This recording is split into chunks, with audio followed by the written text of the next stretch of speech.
right? That's us. Welcome everyone to International Mind Body Wellness Day, a talk that we have lined up for you with the absolutely wonderful Vijaya Gowrisankar. Vijaya, thank you for being with me here today. I'm really looking forward to this 30 minutes we've got together to have a little bit of a chat about mind body wellness. Yeah, thank you for this opportunity, and it's a very, very interesting and important topic to speak on. So thank you. No, thank you for volunteering your time. So we'll just give it a minute. We'll let the StreamYard hit the platforms, the social media. But I'm looking forward to today's session. If you are tuned in or if you're watching the replay, please say hi. Let us know your thoughts. Let's use the wisdom in the room on mind body wellness so we can have this session together. And Vijaya, I don't know if you know much. I was doing a lot of research on international days, and today, obviously, the biggest one is International Mind Body Wellness. But it's also International Cherry Dipping in Chocolate Day and International J.R.R. Tolkien Day as well. So, Lord of the Rings fans, if they're not tuned in, they're probably watching the Lord of the Rings trilogy or The Hobbit. But just a little bit of advice and things for a little bit you can do off the back of this guided meditation that we have at the end. Go get yourself some cherries and chocolate and enjoy a Lord of the Rings movie. Wonderful, yeah. Hey there, it's wonderful to see you tuned in. Thank you for being here.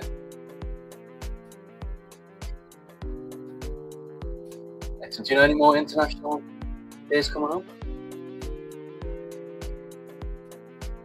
No idea. We'll have to check it out. I've become a little bit of a geek to check and research all this sort of stuff. And anything that I feel is relevant that we can tie coaching to, we'll be delivering this year. International Mind Body Wellness being one of them. So we'll make a start, which I want to get into today's content. I appreciate we've only got 30 minutes together. But just so we can kick off, we're talking about mind body wellness. What do we mean? The benefit, maybe this is new to some people in the audience, those watching the replay. What do we mean by mind body wellness? Yeah, mind body wellness, as the phrase itself says, right? It's the integrated health of the mental, emotional, as well as the physical systems. They are not really isolated. They're all integrated, and they're always influencing each other. So I think that understanding is the essence of this, whether it's our thoughts, emotions, and our at least physical states.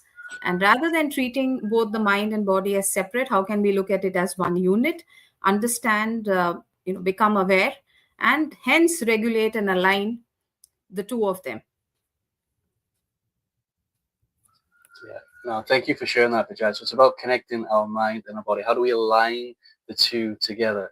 Almost in a nutshell, how I like to see it as well is how do we bring ourselves to the present moment? I feel like we can't connect mind and body together unless we're actually present and aware and in the moment together. So no, thank you for sharing that. And if you're tuned in, I would love to know your definition of mind-body wellness. We've got a lot of coaches that are tuning in today. How do you explain this to your clients when you talk about International Mind Body Wellness Day? We're going to talk more about how mind body wellness has a place in coaching in just a moment. But how are you currently introducing it into your coaching practice? And Vijaya, just off the back of that, I would love to know what kind of mind body wellness exercises or activities do you tend to get up to on a daily basis before we get into the coaching side of things? Yeah, I think to each one his own. There are a lot of it over time, and they've all become quite popular. With the social media being available and a lot of the information being available more, right? It starts from sounds to movement to yoga and journaling, gratitude, creative expressions, grounding exercises, breathing.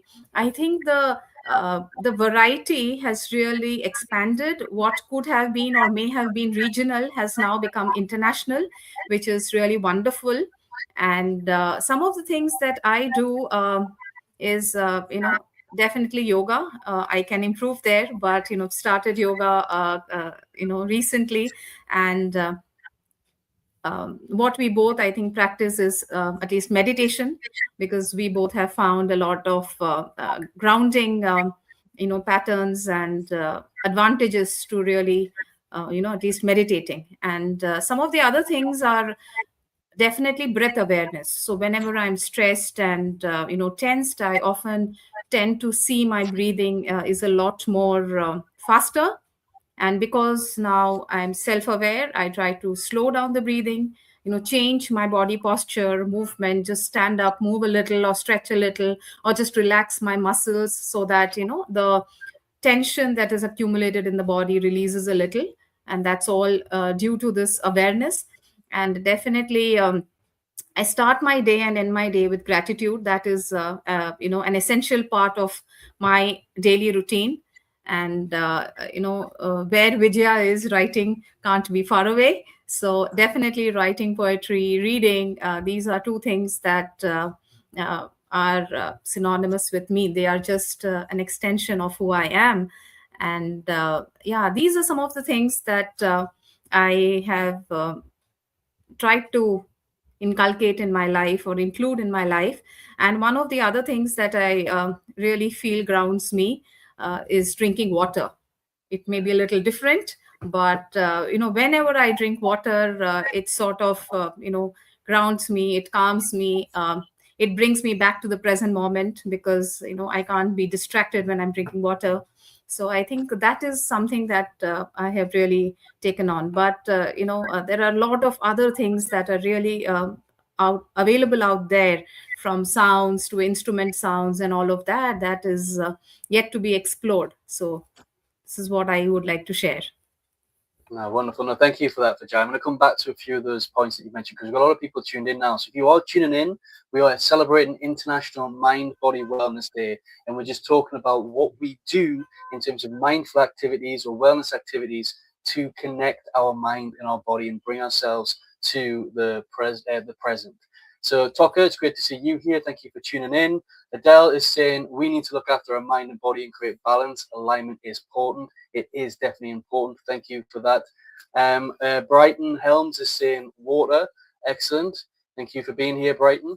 Adele is saying I create silence by doing different activities. Reading is key for me.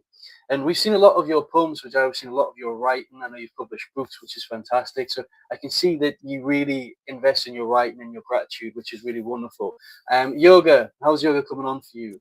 You said you're quite new to it. Yeah, I think we used to do a lot in school, but yeah, I just started it again. I wouldn't say I'm perfectly there, but yeah, I'm slowly getting there. That's been on my list for a while now. Just started a little recently, on and off, but trying to at least get there. But two important things, when you were you know talking, I just remembered, which I have not shared. One is walking. So Yes. I really love walking, and that's completely a part of me, and that really grounds me. And the second one of late I have understood is uh, you know um, dressing up well is also one thing. When we are talking, a lot of it is also about the mind, but also in terms of the body. How do you take care, or how do you dress well, how do you show up, the identity, who you are in terms of dressing? I think that's also played an important part in the last few years in my life. Yeah, no, it's important. No, energy. There's energy in clothes. There's energy in our environment, and there's energy around us. How do we create that energy in that space for us to be able to connect our mind and body? And I think what you said there, walking is one of the most easiest ways we can connect mind and body. We can bring ourselves to the present moment. Mindfulness and mind body wellness doesn't always have to be spiritual.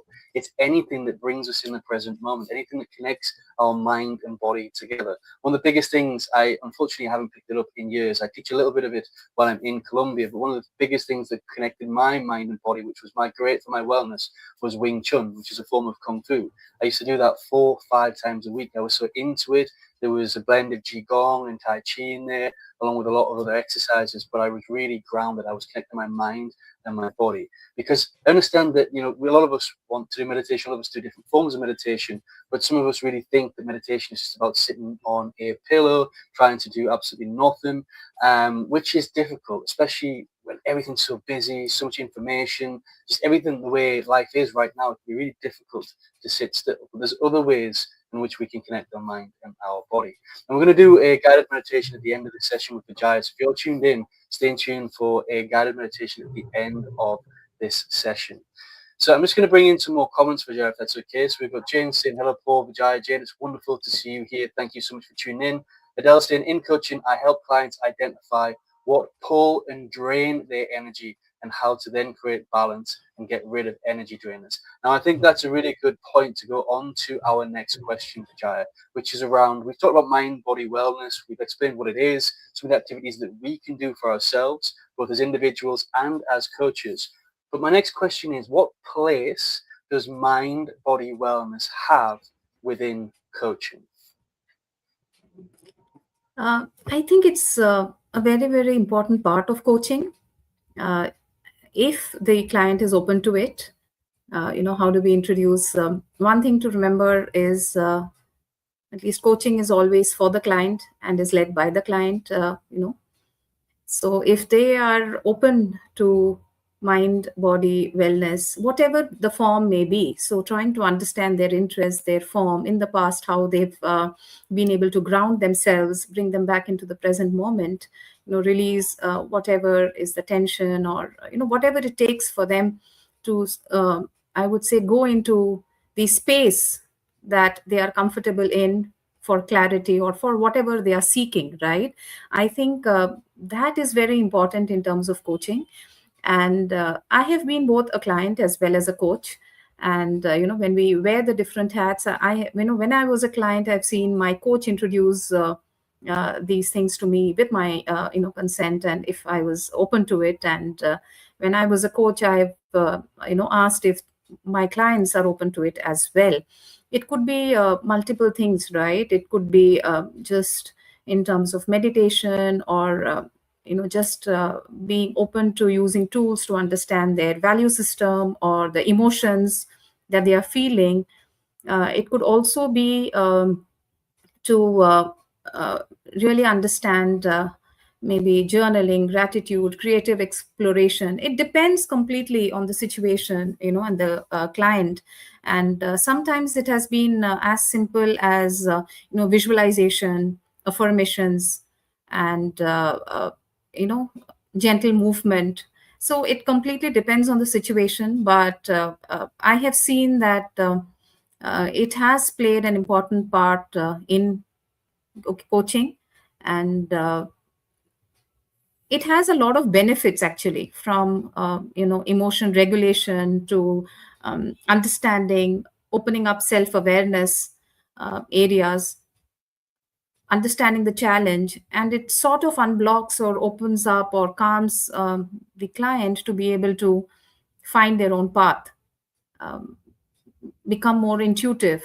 And in terms of the practices, definitely, how can we be sometimes completely be present through our questions, through silence. So there are a lot of techniques, tools available, and it completely depends on the situation. And it's, I would say, client led. Excellent, Vijay. And you've touched upon some really key points there. I like how you've taken that, first of all, that ethical approach. That anything that we introduce into our coaching, our sessions need to be client-led. It needs to be offered to the client. We can't be forcing clients to do a yoga. We cannot be forcing clients into doing meditations in our session. We have to offer these tools. So mindfulness, mind-body wellness can be offered as tools in our coaching practice, as you mentioned, Vijaya. But it needs to be agreed upon. The client needs to agree to it. It needs to be of benefit for them. It cannot be just for the sake of, we want to introduce this to our client, we want to use this tool in our sessions. And equally, it cannot take over the session as well. If we offer it to do a little bit of yoga in our coaching session or meditation, we take the full hour, then that's not a coaching session. We've hijacked the whole session. We've used it as a yoga session or a mindfulness session. It's not coaching. So I really like that ethical point that you mentioned. And there's two ways, as you said as well, Vijay, that we can introduce mind, body wellness in there. There's the direct way, which is what we just talked about in terms of offering it as tools. But there's the indirect way, which you were talking about in terms of our silence, the little parts of visualization off the back of other tools that we can introduce into our coaching. So, for example, at Coaching Minds, one of the models that we teach and we go quite deep on is the future pacing model, where we put the client in the future vision of what they want to achieve, living what it is they want to achieve for 2026, 2027, the next 5 years, wherever that point is, and then offering a visualization meditation, visualization exercise for them to feel and live in that moment before then practically working back to the present day So they've got a plan to get to where they want to be. And one thing I kind of came into my mind when you were sharing there, Vijay, especially about the silence piece. And, I really think mindfulness and mind-body wellness is a big part of presence. And we talk a lot about this in Coaching Presence. I write about this actually in my Coaching Presence book as well. But it's not just for the benefit of the client. Using this space for mind-body wellness is also beneficial for us as a coach, to use those moments of silence to ground ourselves. There's that we talk about mind chatter as well. How do we start to introduce these little mind-body wellness tools into our coaching session for our own benefit to remove that mind chatter? And if you ever experienced anything, if you ever used anything in your coaching practice, if you're tuned in, you're a coach, I'd love to know how you're using mindful exercises, mind-body wellness in your coaching. But Vijaya, have you ever experienced the mind chatter? Have you ever used anything to bring yourself presently into your coaching practice? Yeah, over time, one of the good things that I learned in our level 5 program is the reflection exercises. It's not just about recording our sessions, but it's also about reflecting on the work that we've done as a coach and how we can improve. And in the past, I have seen that at times I used to rush into my next question or my thought, what was there. And over time, through the reflection, I realized that it was what you say as mind chatter. You are so eager to get or help your client that, you are just a little impatient, or maybe you can come across as a little impatient, or just rushing into the next question. So that reflection exercise has allowed me to slow pause, reflect. If the client is saying something and I have my next question, I have to pull back myself and say, let me listen to the client, rather than thinking on the next question that I can ask, or just look at a point. And one of the things that's helped me is also writing. So when I write, when my client is speaking, or anywhere when I write, it keeps me in the present moment. I don't know how, if anyone has tried it, but writing is a very big part of my life.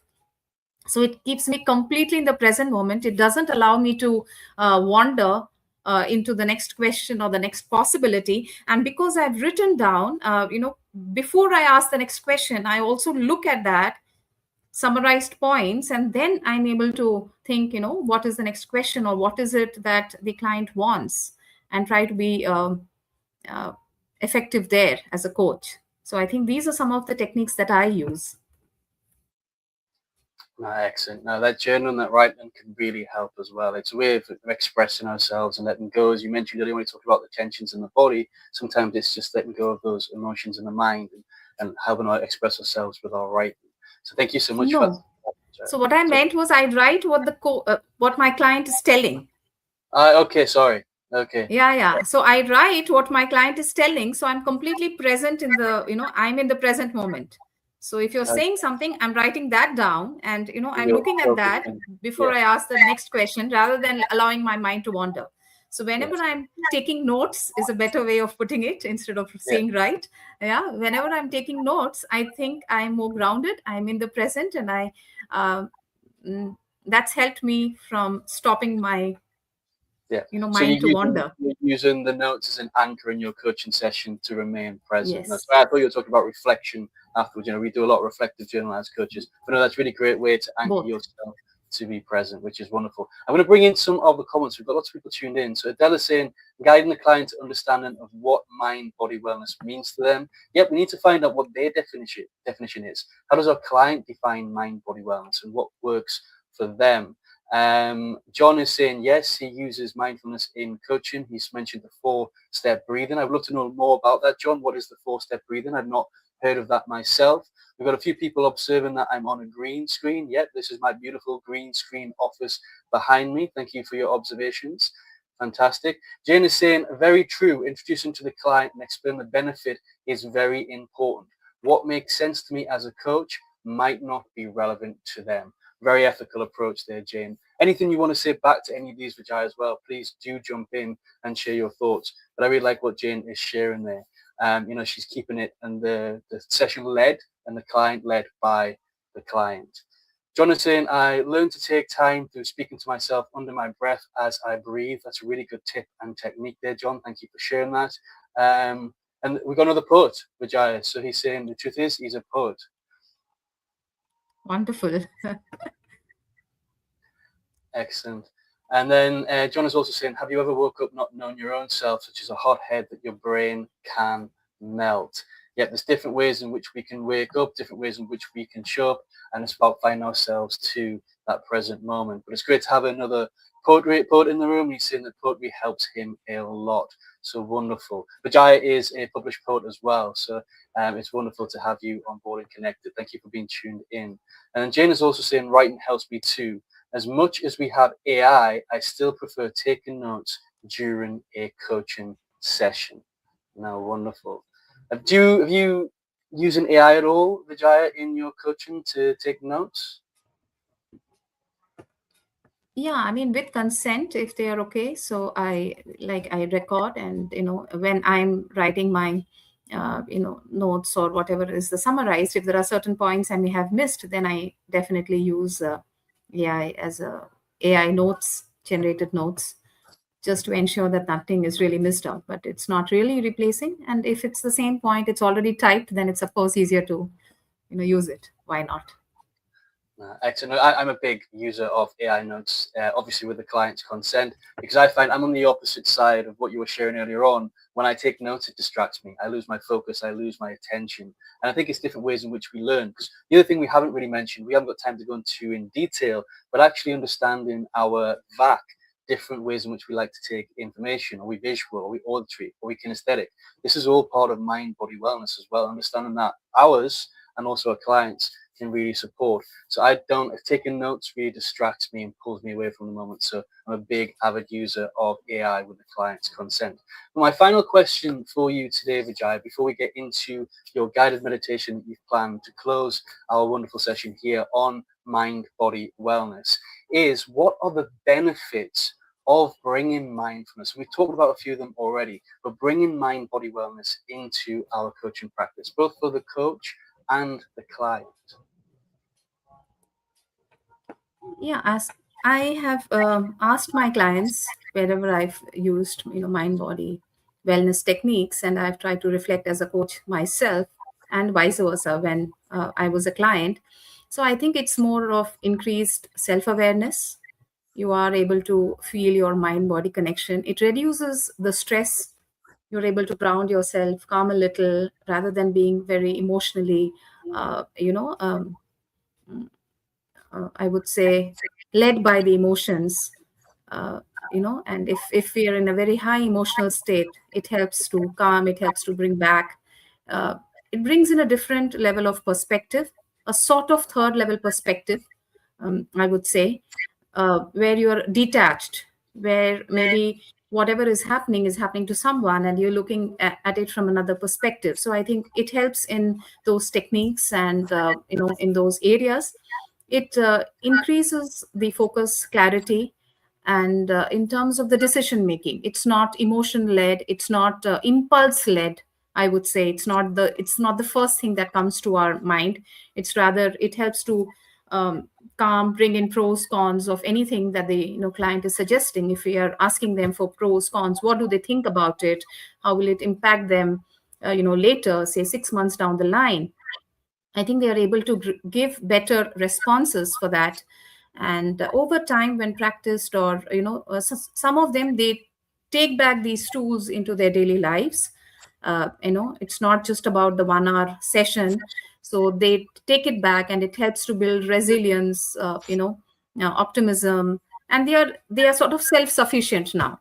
It's like they have a tool or a mechanism or a way that can help them at any point in time. And definitely a lot of these things do encourage creativity, flexible thinking. So there are a lot of things that they really help with.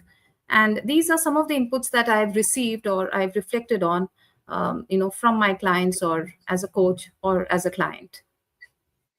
No, wonderful, Vijaya. Again, a beautiful ethical point you made there about them taking this away for their own resilience, for their own growth.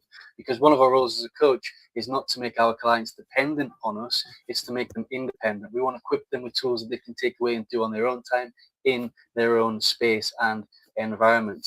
And I think it's really important when we look at mind body wellness in coaching, and you kind of highlight this in what you just shared there, is this different stages in the coaching journey that it can help us. For example, I really love mindfulness activities before I step into a coaching session. I have to be ready 10, 15 minutes before. I have to ground myself so I can be and show up fully present with my clients. We need those little tools and techniques that we shared earlier on to kind of get rid of that mind chatter when we're in the coaching session so we can remain present. And just doing an exercise with our client, we don't know where our clients come from, what kind of day they've had, how busy they are. Just taking a few moments just to do a short breathing exercise or a short grounded meditation can really help the flow of that session. So there's huge benefits for the coaching session in itself. And then, as you mentioned, there's the after, the reflection, the tools they can take away, the exercises, the habits they can adopt and build that we can support them with. So there's so many benefits of bringing mind body wellness into our coaching practice, as long as we do it in an ethical way, which we've already discussed today. Now, Vijaya, I appreciate we're coming to time. There's no other comments in the comments box right now. We've got Donna saying, do you share your AI notes with your clients? Always. So one of the ethical approaches, if you are using AI notes, not to get off topic here, but you want to get consent and let them know that you want to use AI, get their consent first, and afterwards you want to share a full copy. And also you want to check the AI notes. So it's not a case of just here you go, copy and paste.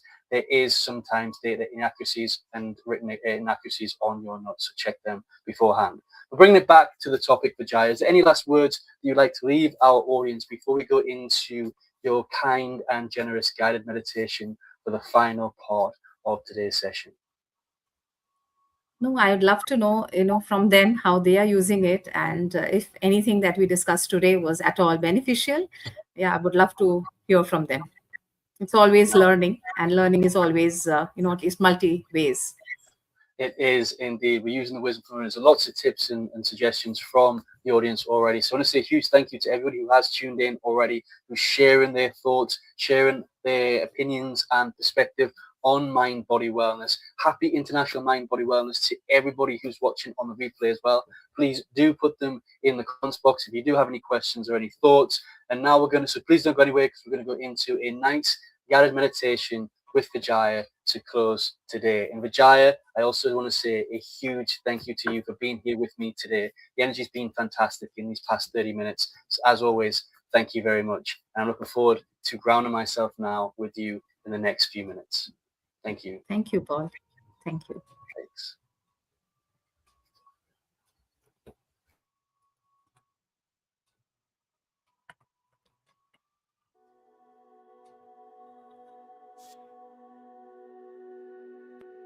Let's take the next few minutes to pause and be fully present in the moment. I invite you to find a comfortable position. You can uncross your legs, place your feet flat on the floor to feel grounded. Rest your hands gently on your lap.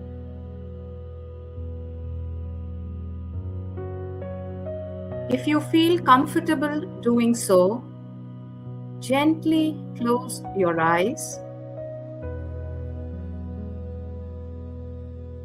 If not, simply soften your gaze and look at a spot, letting everything in your peripheral vision blur.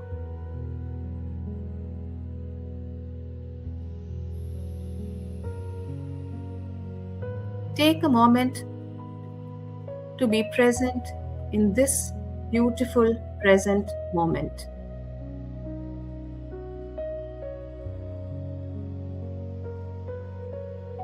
Let's begin with 3 deep cleansing breaths.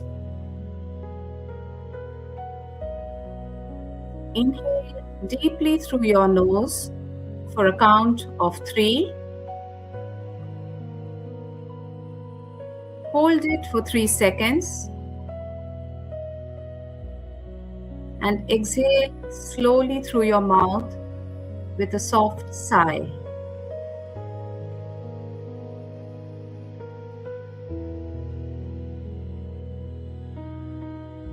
Inhale deeply for 3 seconds. Hold it for 3 seconds. And exhale fully.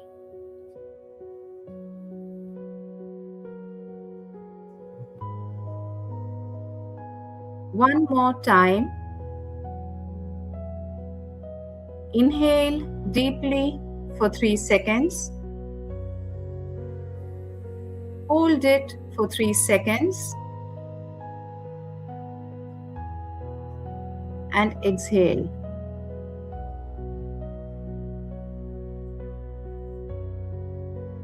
Let your breath return to its natural rhythm.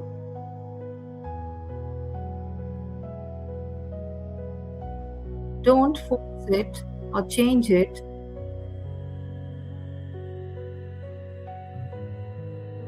Let your body breathe in its natural rhythm.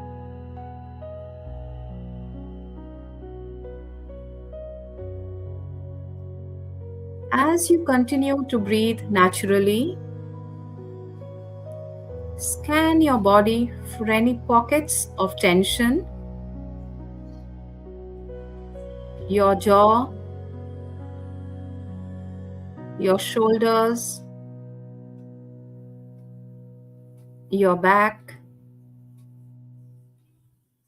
your hands, your legs, your feet.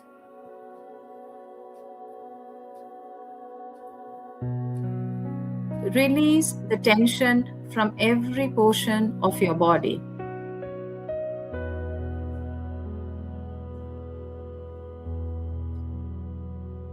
Loosen the body part and release the tension.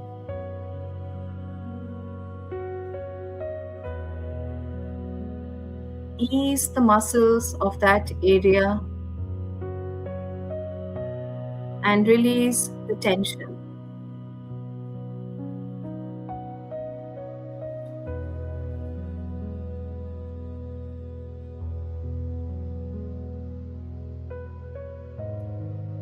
Slowly bring your attention back to your breathing.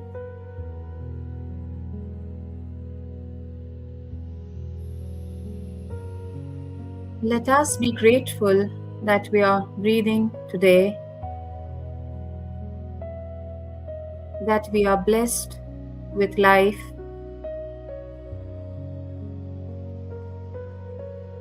for life and breath itself is a blessing.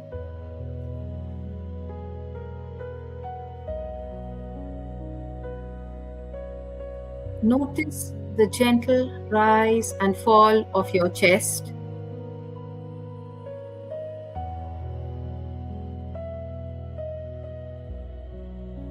You may find that your mind wanders. That's perfectly normal.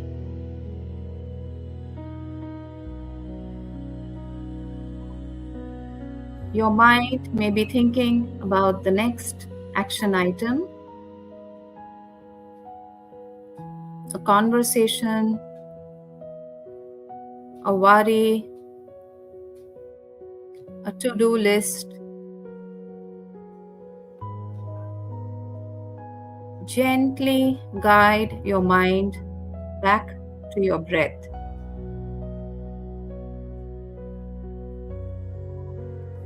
Your breath is your anchor in the present moment.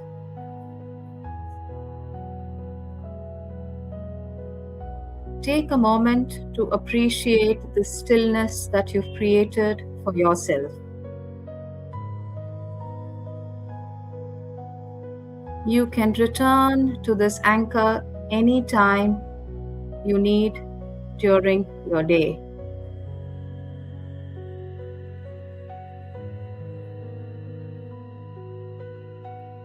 Slowly begin to bring your awareness back to your room. Feel the weight of your body on the chair. Feel your feet on the floor. Wiggle your fingers and toes gently. And when you're ready, go ahead and open your eyes.